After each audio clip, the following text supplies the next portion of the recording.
কি হয়েছে সোনা? আমি এক্ষুনি তো বাড়ির বাইরে গেলাম, তার মধ্যে তুমি আমাকে কল করলে। তুমি বেকার সবার সামনে আমাকে বকাঝোকা করো, কিন্তু তোমার মনে আমাকে নিয়ে এত ভালোবাসা আছে? আধ ঘন্টা তুমি আমার সাথে কথা না বলে থাকতে পারছো না? এই চুপ করো তো। আগে যেটা বলছি সেটা মন দিয়ে শোনো। সায়ন বলে একজন ফ্যামিলি ফ্রেন্ড আছে আমাদের, বিগ শট, শিবানীর মতন ইকুয়ালি রিচ। ওনার সাথেই কথা বলছিলাম। তোমার উচিত ওর সঙ্গে একবার গিয়ে দেখা করা, ওর সঙ্গে থাকো, তাহলে বুঝবে জীবনটা কি, টাকা রোজগার কি করে করতে হয়। ও তোমাকে সবকিছু শিখিয়ে দেবে। ও সায়ন, আরে আমি ওকে জানি, ছাড়ো। আমার দিদি রূপা ওর ব্যাপারে অনেক কথা বলেছে। ও একটা বাজে লোক।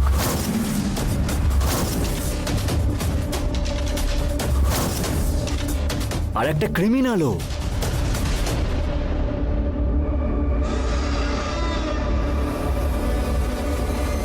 সায়নের ব্যাপারে দুটো বাজে কথা বললে তোমার দিদি কিন্তু ভালো হয়ে যাবে না।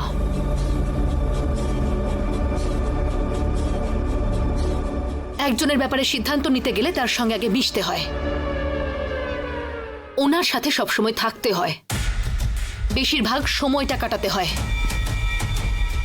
উনি আমাদের সঙ্গে কিরকম ব্যবহার করছেন তার উপরেই আমাদের জাজমেন্টটা নির্ভর করা উচিত। কোনো একজনের কথা হঠাৎ শুনেই তার সম্পর্কে কিছু সিদ্ধান্ত নেওয়া উচিত নয়। আচ্ছা ঠিক আছে, আমি ধরে নিলাম ও ভালো লোক, কিন্তু আমি কেন ওর কাছে যাব?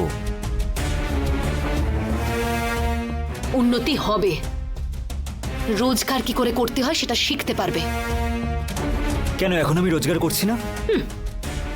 মাসে 30,000 টাকা রোজগার করাকে রোজগার বলে না।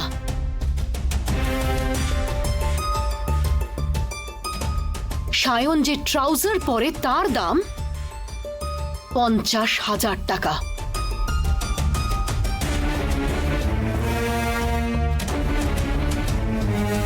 দেখো, যত বুদ্ধিমানদের সঙ্গে থাকবে তত বুদ্ধি খুলবে।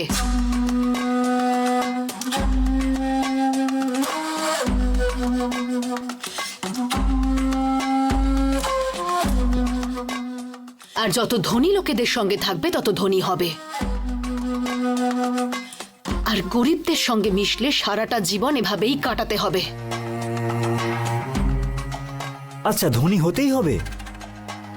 টাকা আর মনের শান্তির মধ্যে কি কানেকশন? এই এসব বেকার ডায়লগ দেবে না আমাকে। হ্যাঁ, টাকা দিয়ে সুখ কেনা যায় না এ কথা যারা বলে, তাদের দিকে ভালো করে চেয়ে দেখো তো, তারা নিজেরাই টাকার গদিতে বসে আছে।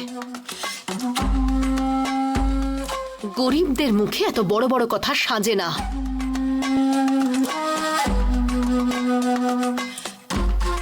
সায়নের অফিসের লোকেশনটা পাঠাচ্ছি, আর ওর ফোন নাম্বারটাও আমি তোমাকে দিয়ে দেবো। চুপচাপ গিয়ে দেখা করবে আর ওনার সঙ্গে থাকবে।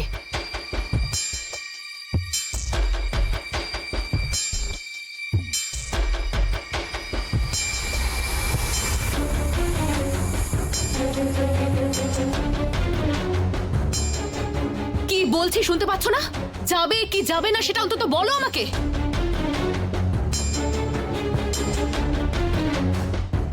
আচ্ছা ঠিক আছে, আমি যাব।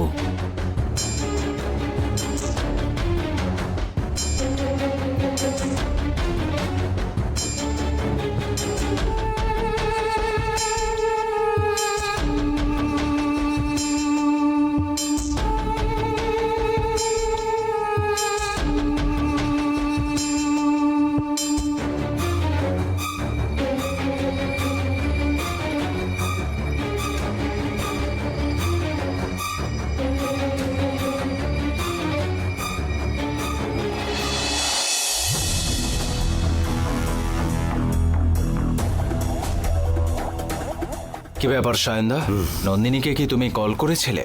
কে বলেছে তোকে? তুমি যখন ওকে ফোন করেছিলে আমি ওখানেই ছিলাম। কি ব্যাপার সায়নদা, ফ্ল্যাশব্যাক নাকি? আরে সেরকম কিছু নয় রে। বলো দাদা, আমার কাছে লুকোবার কি আছে? আমরা যাকে ভালোবাসি তারা অন্য কাউকে ভালোবাসে। না পাওয়ার নামই হচ্ছে জীবন, আর আমরা যাকে পাই তাকে ভালোবাসতে পারি না।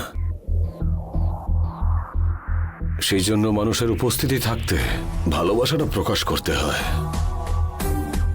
বুঝতে পেরেছিস? বুঝতে পারছি না সায়নদা।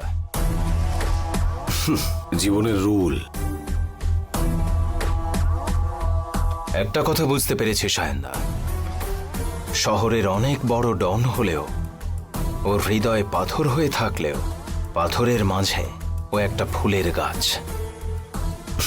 রকি, মাংসের দোকানে যারা মাংস কাটে তাদের নিষ্ঠুর বলা হয় না, কারণ ওটা হচ্ছে ব্যবসা। মানুষের আর কি বা করার আছে।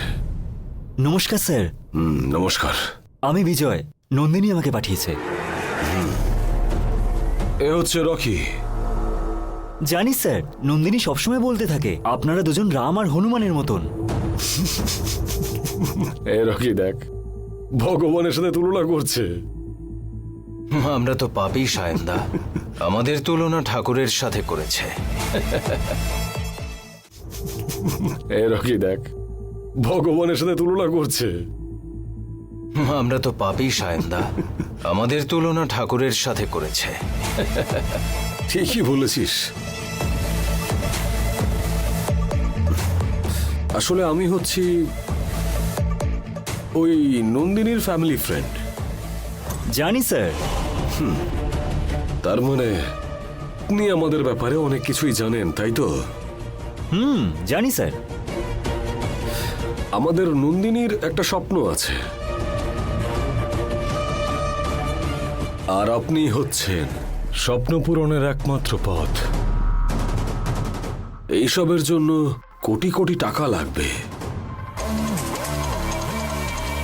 শুধু স্ট্রেট রাস্তায় যাচ্ছি বলে রিস্ক কম, টাইম বেশি।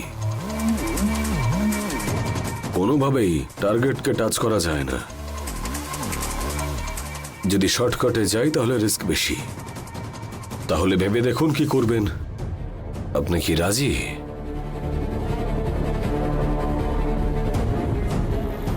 ঠিক আছে স্যার, আমাকে কি করতে হবে বলুন।